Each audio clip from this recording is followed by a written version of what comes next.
ओम नमः शब्दसमर्पणात्मने शिवाय। श्री गुरवे नमः। नमो नमः। मान्यमान्याः विद्वांसः, प्रियांश छात्राश्च, डॉक्टर अवधेश कुमार शर्मा, सहायक प्राचार्यः, व्याकरण विभागे अवध बिहारी संस्कृत महाविद्यालयः, रहीमपुरः, खगड़िया। अद्य वयं शास्त्री प्रथमवर्षीया छात्राणां कृते यस्य येषां प्रधानविषयः साहित्यम्, अनिवार्यप्रथमपत्रम्, अनिवार्यसंस्कृतव्याकरणं, तत्र पाठ्यक्रमे लघुसिद्धान्तकौमुद्यां सन्धिप्रकरणे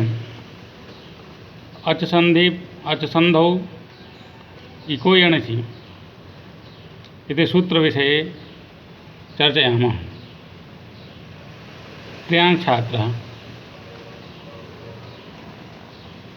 इको यणचि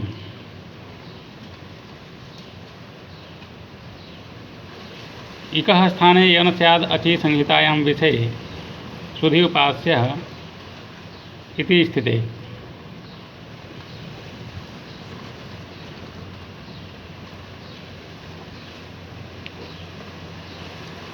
इति वरदराजाचार्यः लघुसिद्धान्तकौमुद्यां वृत्तौ कथयति। इकः इति षष्ठ्यन्तं पदं, यण इति प्रथमान्तं पदं, अचि इति सप्तम्यन्तं पदं, त्रिपदात्मकम् इदं सूत्रम्। षष्ठी स्थाने योगा इति परिभाषया स्थान इति लभ्यते। अचि इति सति सप्तमी। संहितायाम् इत्यधिकृतं ततश्च अर्धमात्राधिककालव्यवधानाभावो लभ्यते।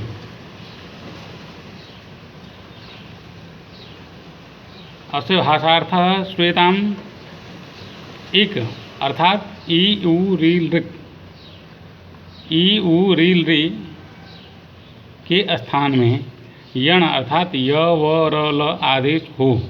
अचि अर्थात अ ई उ रील री ए ओ ऐ औ परे रहते हैं, अर्थात इक के स्थान में यण होता है।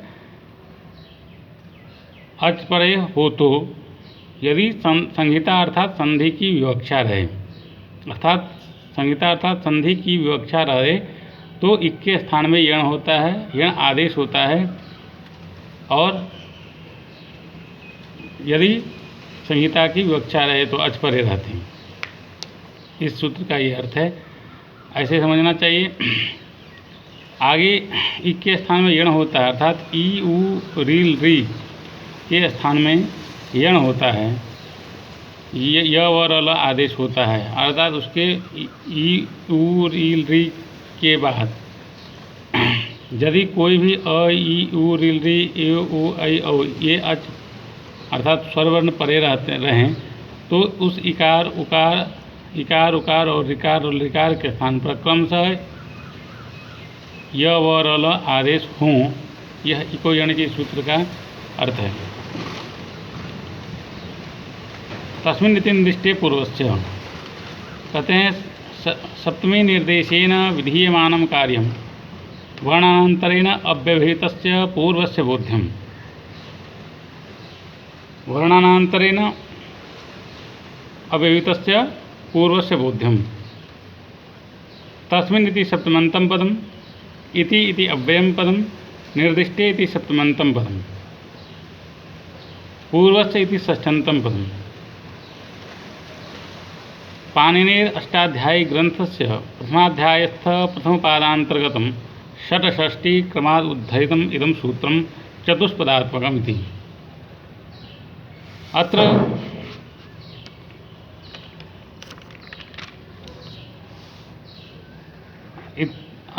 अस्य व्याख्या इत्थं भाषायां वर्तते। इक के स्थान में प्राप्त जो यण, इक के स्थान में प्राप्त जो यण आदेश वह किसको हो, इस संख्या के निवृत्ति हेतु तस्मिन्निति निर्दिष्टे पूर्वस्य, इस सूत्र का आरंभ करते हैं भगवान पाणिनि, जिसका अर्थ है सप्तमी निर्देश द्वारा, सप्तमी के निर्देश द्वारा किया जाने वाला जो कार्य होता है। इस परिभाषा के द्वारा ये कहता है कि सप्तमी के निर्देश द्वारा किया जाने वाला कार्य वर्णांतर से क्या हो, व्यवधान रहित अर्थात अव्यवहित पूर्व को होता है। जिसको कहा जाए उसके ठीक पूर्व को होता है। यहाँ सप्तमी निर्दिष्ट पद इको यणची इस सूत्र में अची यह पद है, उससे क्यों निमित्त मानकर किया जाने वाला कार्य अर्थात अच पर में हो। निमित्त क्या है? अच पर में हो तो क्या होता है? ई के स्थान में ई उ री के स्थान में क्या होता है? यह वर आदेश हो, यह निमित्त बनता है, यह माध्यम बनता है। यहाँ अच पद पर में होना चाहिए। उससे किया जाने वाला कार्य क्या है? उसको निमित्त मान करके किया जाने वाला कार्य कौन है? इक के स्थान पर यण आदेश, इक के स्थान पर यण आदेश, यह ठीक अव्यवहित पूर्व को होता है। जिनको निमित्त कहा गया है अच पर में रहता है, उसके ठीक पूर्व में। तो यहाँ सुधी धन उपास्य में जो है तो अच पर में हो, तो ठीक अच पर में कौन है? तो अच पर में कहा कि सु में ऊ है, ध में ई है, उपास्य में ऊ है, किसको हो? कहा अव्यवहित पूर्व को हो। कहा कि उसके ठीक पर क्या होना चाहिए? अच पर्ण होना चाहिए। सकार उत्तरवर्ती उकार में को यदि उकार के स्थान पर करते हैं तो कहता धकार बीच में आ जाता है, अर्थात वहाँ व्यवधान रहित अच, अर्थात व्यवधान रहित अच नहीं है, अर्थात व्यवहित अच है, अर्थात धकार बीच में आ जाता है। तो कहा कि इसको नहीं हुआ, तो कहा किसको हो? इकार को हो जाए।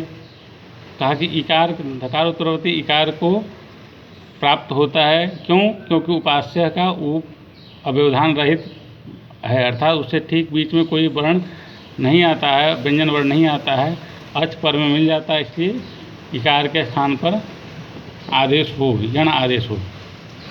कहे कि इस प्रकार उपास्य को क्यों नहीं होगा? तो बोले कि उपास्य का नहीं होगा, ऊ के बाद क्या है? व्यवधान रहित क्या है? प है, व्यवधान रहित होना चाहिए, लेकिन उकार के बाद क्या मिलता है? प, अर्थात व्यंजन वर्ण मिल जाता है, इसलिए यहाँ भी नहीं हो सकता है, क्योंकि अचवर्ण नहीं है पर में। इस प्रकार यह इस तस्मिन्निति निर्दिष्टे परिभाषा सूत्र के द्वारा यह नियम करता है, यह बोध होता है कि व्यवधान रहित जिसको निमित्त मान करके किया गया कार्य जो है, अर्थात अच को मानकर किए जाने वाला जो कार्य है,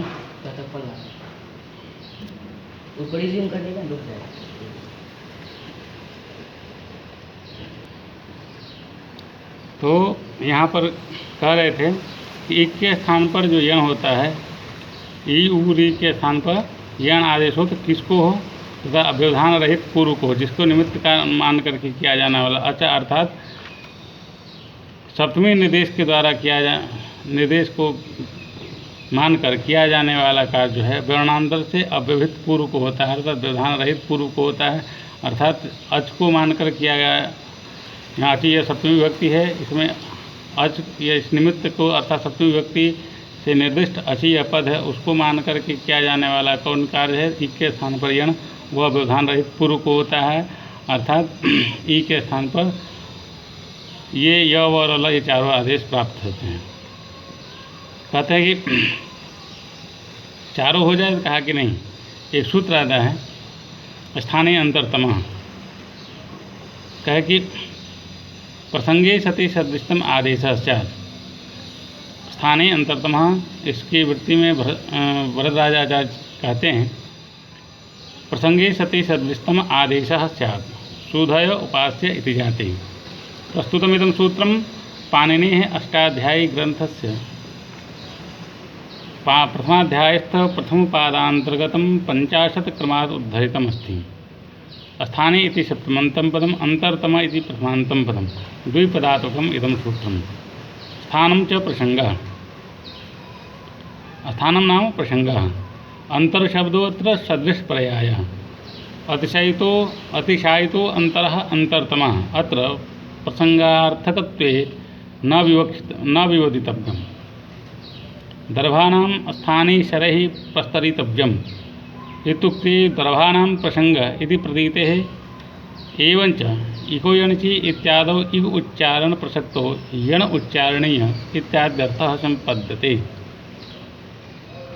तो कहे कि इस प्रकार से प्रसंग रहने पर, अर्थात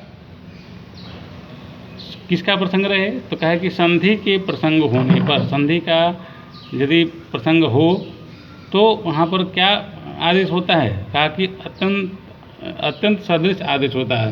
तो कहा कि अत्यंत सदृश आदेश क्या होता है, कहा था कि अत्यंत सदृश वही होता है, यहाँ पर स्थानकृत आदेश लिया जाएगा। स्थानकृत, गुणकृत, स्थानकृत और ये दो और आदेश होते हैं। तो कहते हैं कि यहाँ पर गुणकृत लिया जाएगा, स्थानकृत। कहा कि सदृशतम आदेश है वह स्थानकृत है, तो सदृशतम आदेश स्थानकृत आदेश लिया गया है।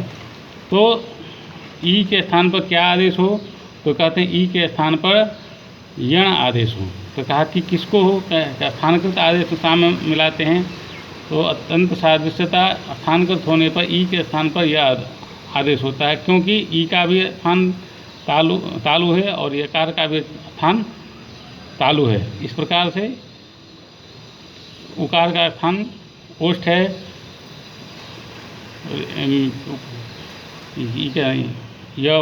वकार का स्थान दंतोष्ठ है, रकार का स्थान मूर्धा है, लकार का स्थान दंत है, इस पर इकार का स्थान तालु है और इकार का स्थान भी तालु है। इस प्रकार दोनों का स्थान साम्य होने के कारण यहाँ पर ई के स्थान पर यह ही आदेश होगा। इस प्रकार इस सूत्र का की व्याख्या संपादित की जाती है। पुनः अग्रिम सूत्र के अवसर पर हम लोग मिलेंगे। धन्यवाद।